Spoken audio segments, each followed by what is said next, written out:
نحمده ونصلي على رسوله الكريم اما بعد اعوذ بالله من الشيطان الرجيم بسم الله الرحمن الرحيم والعصر ان الانسان لفي خسر الا الذين امنوا وعملوا الصالحات وتواصوا بالحق وتواصوا بالصبر.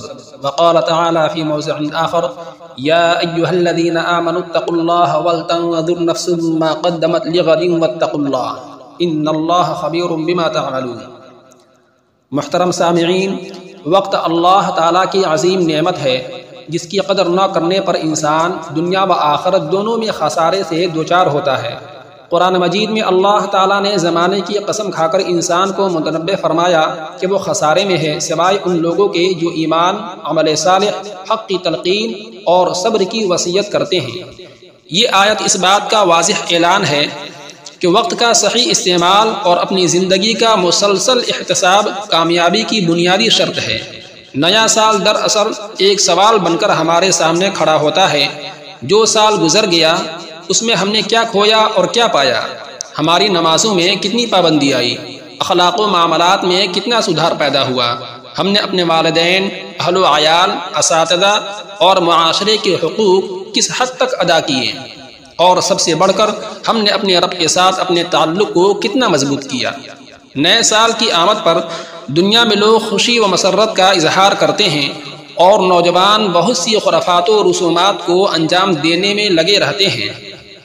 سال کی تبدیلی جشن و مسرت کی چیز نہیں ہے بلکہ عبرت و نصیحت کا موقع ہے. انسان مقررہ مدت حیات مکمل کر کے موت کی طرف بڑھ رہا ہے. اسے غور و فکر کرنے اور زندگی کا جائزہ لینے کی ضرورت ہے. ہر دن کا سورج جب غروب ہوتا ہے تو وہ انسانی زندگی کے ایام کو ختم کر دیتا ہے. جانے والی تاریخ، رخصت ہونے والا دن، ختم ہونے والا مہینہ اور پورا ہونے والا سال پھر لوٹ کر کبھی واپس آنے والا نہیں ہے. جو چلا گیا وہ ماضی کا حصہ بن گیا اور جو باقی اور موجود ہے وہی انسانی زندگی کے لیے قیمتی اور غنیمت ہے. اللہ تعالیٰ نے زندگی کی نعمت عطا فرما کر انسانوں پر بڑا احسان کیا ہے. اسی زندگی کے ذریعے وہ اپنی آخرت کو سنوار سکتا ہے اور دنیا کو بہتر بنا سکتا ہے. مسلمانوں کو مرنے کے بعد کی زندگی کا ایک بنیادی عقیدہ دیا گیا ہے. اس کا اس پر ایمان ہے کہ مجھے دوبارہ اٹھایا جائے گا اور رب کے حضور پیش کیا جائے گا اور مجھے اپنی زندگی کا حساب دینا ہوگا. ایسے انسان کو دنیا میں رہ کر غفلت کو شعار بنانا اور لاپرواہی میں زندگی بسر کرنا کسی طرح زیب نہیں دیتا. قرآن و حدیث میں بہت اہتمام کے ساتھ انسانوں اور ایمان والوں کو اس جانب متوجہ کیا گیا کہ تم دنیا کی زندگی کو ہی سب کچھ نہ سمجھو بلکہ آخرت کی زندگی بھی تمہارے پیش نظر ہونی چاہیے اور وہاں کی کامیابی کے لیے اس دنیا میں رہ کر محنت اور کوشش کرنا چاہیے. دنیا بنائی ہی اس لیے گئی ہے کہ انسان یہاں اچھے اعمال کرے. موت و حیات کا نظام ہی حسن عمل کو انجام دینے کے لیے رکھا گیا ہے. سورہ کہف کے اندر فرمایا گیا، یقین جانو کہ روئے زمین پر جتنی چیزیں ہیں ہم نے انہیں زمین کی سجاوٹ کا ذریعہ اس لیے بنایا ہے تاکہ لوگوں کو آزمائے کہ ان میں کون زیادہ عمل کرتا ہے. سورہ ملک میں ارشاد ہے، جس نے موت اور زندگی اس لیے پیدا کی تاکہ وہ تمہیں آزمائے کہ تم میں سے کون عمل میں زیادہ بہتر ہے اور وہی مکمل اقتدار کا مالک بہت بخشنے والا ہے. محترم سامعین، دنیا میں انسان صرف ایک بار کے لیے آیا ہے. یہاں سے جب وہ چلا جائے گا پھر واپسی نہیں ہوگی. اگر اس نے بری زندگی گزاری اور آخرت کی ہولناکیوں کو دیکھ لیا وہ ہزار التجائیں کرے گا کہ دوبارہ دنیا میں بھیج دیا جائے تاکہ وہ اچھے اعمال کریں، لیکن اس کے لیے واپسی کی کوئی راہ نہیں ہوگی. اس کو اپنے انجام کو بھگتنا ہی پڑے گا. اس لیے قرآن کریم میں بار بار اس کی تلقین کی گئی کہ وہ اس زندگی کو غنیمت جانے اور اچھے اعمال انجام دینے کی فکر میں رہے. سورہ فاطر میں فرمایا گیا، اور جن لوگوں نے کفر کی روش اپنا لی ہے ان کے لیے دوزخ کی آگ ہے. نہ تو ان کا کام تمام کیا جائے گا کہ وہ مر ہی جائیں اور نہ ان سے دوزخ کا عذاب ہلکا کیا جائے گا. ہر ناشکر کافر کو ہم ایسی ہی سزا دیتے ہیں اور وہ اس دوزخ میں چیخ پکار مچائیں گے کہ اے ہمارے پروردگار، ہمیں باہر نکال دے تاکہ ہم جو کام پہلے کیا کرتے تھے انہیں چھوڑ کر نیک عمل کریں. تو جواب میں ان سے کہا جائے گا کہ بھلا کیا ہم نے تمہیں اتنی عمر نہیں دی تھی کہ جس کسی کو اس میں سوچنا سمجھنا ہوتا وہ سمجھ لیتا، اور تمہارے پاس خبردار کرنے والا بھی آیا تھا، اب مزہ چکھو، کیونکہ کوئی نہیں ہے جو ایسے ظالموں کا مددگار بنے۔ سورہ سجدہ میں فرمایا گیا، اور اے کاش تم وہ منظر دیکھو جب یہ مجرم لوگ اپنے رب کے سامنے سر جھکائے ہوئے کھڑے ہوں گے، کہہ رہے ہوں گے ہمارے پروردگار، ہماری آنکھیں اور ہمارے کان کھل گئے ہیں، اس لیے ہمیں دنیا میں دوبارہ بھیج دیجئے تاکہ ہم نیک کام کریں، ہمیں اچھی طرح یقین آ چکا ہے۔ محترم سامعین، نبی کریم صلی اللہ علیہ وسلم نے بھی احادیث میں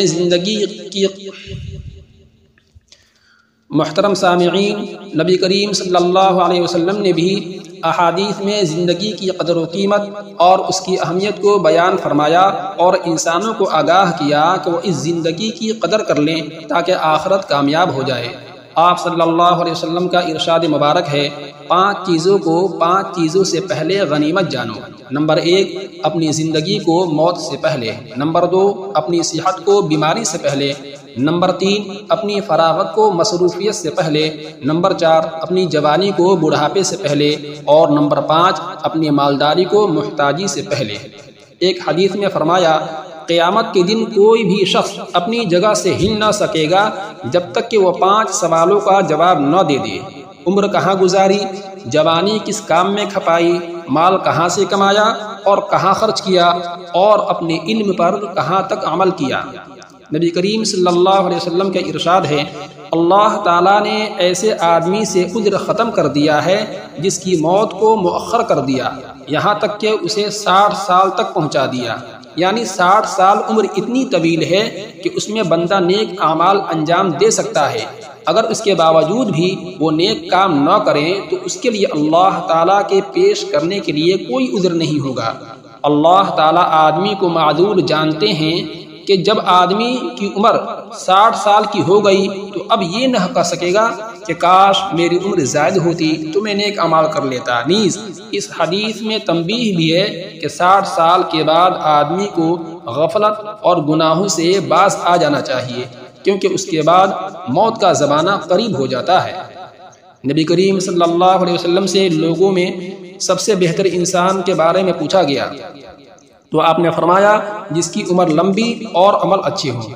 امام قرطبی رحمۃ اللہ علیہ نے نقل کیا ہے کہ ہر دن جس میں سورج طلوع ہوتا اور غروب ہوتا ہے تو ملک الموت آواز دیتا ہے کہ اے 40 سال کی عمر والو، یہ توشہ تیار کر لینے کا زمانہ ہے، تمہارے ذہن حاضر ہیں، تمہارے اعضاء بڑے مضبوط اور قوی ہیں، گویا آخرت کے لیے توشہ حاصل کر سکتے ہو تو فائدہ اٹھا لو۔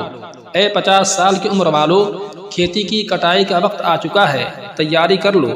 اے 60 سال کی عمر والو، اللہ تعالیٰ کا عذاب بھول گئے ہو، کل کو اللہ کے سامنے جواب دینا ہے، اس کی طرف سے غافل ہو گئے ہو، تمہارا کوئی مددگار نہیں ہے اگر تم نے اس کے بعد بھی غفلت برتی۔ حضرت حسن بصری رحمۃ اللہ علیہ فرماتے ہیں کہ روزانہ طلوع فجر کے وقت دن پکارتا ہے، اے آدم کے بیٹو، میں ایک نئی مخلوق ہوں اور تمہارے عمل پر گواہ ہوں، تم مجھ سے خوب فائدہ اٹھا لو، اس لیے کہ میں جانے کے بعد قیامت تک نہیں لوٹوں گا۔ حضرت عبداللہ بن مسعود رضی اللہ عنہما فرماتے ہیں کہ میں کسی چیز پر نادم نہیں ہوتا جتنا نادم اس دن پر ہوتا ہوں جس کا سورج غروب ہوا، میری زندگی کم ہو گئی لیکن میرے نیک عمل میں اضافہ نہیں ہوا۔ ایک موقع پر فرمایا، یقیناً دن رات کے گزرنے سے تمہاری عمریں چھوٹی ہوتی جا رہی ہیں اور اعمال محفوظ ہوتے جا رہے ہیں، اور موت اچانک آئے گی، تو جس نے خیر کی کاشت کی قریب ہے کہ وہ شوق سے کٹائی کرے، اور جس نے شر کو یعنی برائی کو بویا قریب ہے کہ وہ بطور ندامت کٹائی کرے، اور ہر کاشت کرنے والے کے لیے وہی کچھ ہے جو اس نے بویا۔ غرض یہ کہ انسانی زندگی بڑی اہم اور قابل قدر ہے، اس کو کارآمد بنانے اور دین و دنیا میں فیض پانے کے لیے انسان کو رب کی اطاعت و فرما برداری کرنا پڑے گا، اسی میں اس کی ترقی اور نجات ہے۔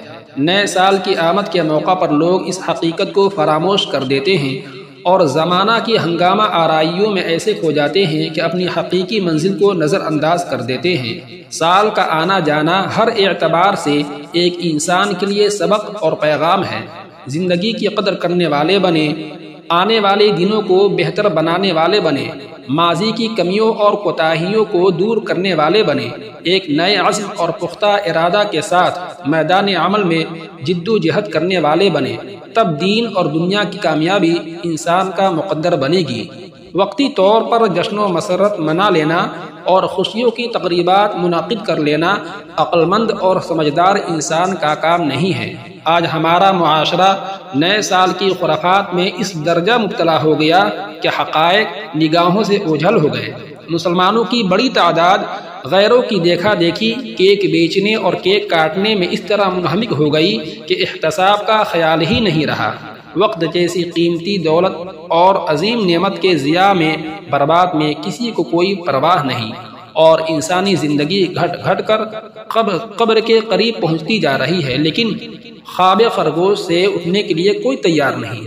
خلاصہ یہ کہ ہم اپنی زندگی یعنی اگلی زندگی کا ایک ایک لمحہ قدردانی کے احساس کے ساتھ گزاریں، کیونکہ جو لوگ وقت کو معمولی اور بے قیمت شے سمجھتے ہیں اور اس کی قدردانی نہیں کرتے، وہ زندگی میں کوئی بڑا کام نہیں کر سکتے۔ اسلام نے وقت کی اہمیت ظاہر کرنے کے لیے تمام عبادات کو وقت سے جوڑے رکھا ہے۔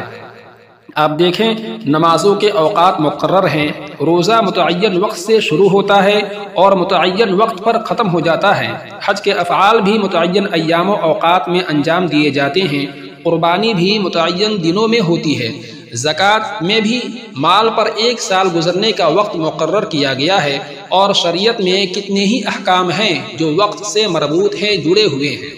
لیکن افسوس کہ یہ امت اپنے وقت کو جس قدر ضائع کرتی ہے اور اس کو جتنا بے قیمت سمجھتی ہے، شاید ہی اس کی کوئی مثال مل سکے۔ مسلمان نوجوانوں کی یارباشی، ہوٹل بازی اور بے مقصد سیر و تفریح ایک کھلی ہوئی حقیقت ہے، بلکہ ضرب المثل بنتی جا رہی ہے۔ شادی بیاہ وغیرہ کی تقریبات میں آپ دیکھیں کہ جس بے دردی اور بے رحمی کے ساتھ اوقات ضائع کیے جاتے ہیں، برباد کیے جاتے ہیں، یہاں تک کہ دینی جلسوں اور اجتماعات میں بھی اوقات کی پابندی کے معاملے میں جو بے احتیاطی روا رکھی جاتی ہے، وہ کس قدر افسوسناک ہے۔ آئیے نئے سال کی مناسبت سے ہم عزم مصمم کریں کہ اپنی ماضی کا احتساب کریں گے، وقت کی پوری قدردانی کریں گے اور اپنے ایک ایک لمحہ کو ضائع ہونے، برباد ہونے سے بچائیں گے۔ اور اگر ہم سب اس کا عزم کریں اور اپنے آپ کو اس پر قائم رکھیں تو کون ہے جو اس امت مرحومہ کو عروج و سربلندی کو روک سکتا ہے۔ اللہ رب العزت ہم سب کو دین کی صحیح عطا فرمائے اور وقت کی قدردانی کی توفیق بخشے، آمین ثم آمین۔